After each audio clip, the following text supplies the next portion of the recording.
வங்கக்கடலில் உருவாகியுள்ள காற்றழுத்த தாழ்வு பகுதி வரும் 25ஆம் தேதி வாக்கில் காற்றழுத்த தாழ்வு மண்டலமாக வலுப்பெறக்கூடும் என்று வானிலை ஆய்வு மையம் கூறியுள்ளது. வரும் 25ஆம் தேதி டெல்டா மாவட்டங்களில் மிக கனமழை வரை பெய்ய வாய்ப்பிருப்பதாகவும் தெரிவிக்கப்பட்டுள்ளது.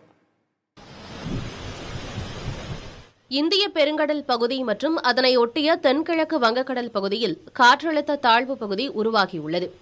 இது மேற்கு வடமேற்கு திசையில் நகர்ந்து வரும் 25ஆம் தேதி வாக்கில் தெற்கு வங்கக்கடலின் மையப்பகுதியில் காற்றழுத்த தாழ்வு மண்டலமாக வலுப்பெறக்கூடும். இது அடுத்த 2 தினங்களில் தமிழகம், இலங்கை கடற்கரையை நோக்கி நகரக்கூடும் என்று வானிலை ஆய்வு மையம் கூறியுள்ளது. இதன் காரணமாக வரும் 25ஆம் தேதி தமிழகத்தில் அநேக இடங்களிலும், உள் தமிழகத்தில் ஒரு சில இடங்களிலும், புதுச்சேரி, காரைக்கால் பகுதிகளிலும் இடி மின்னலுடன் கூடிய லேசானது முதல் மிதமானது வரையிலான மழை பெய்யக்கூடும் என்று தெரிவிக்கப்பட்டுள்ளது.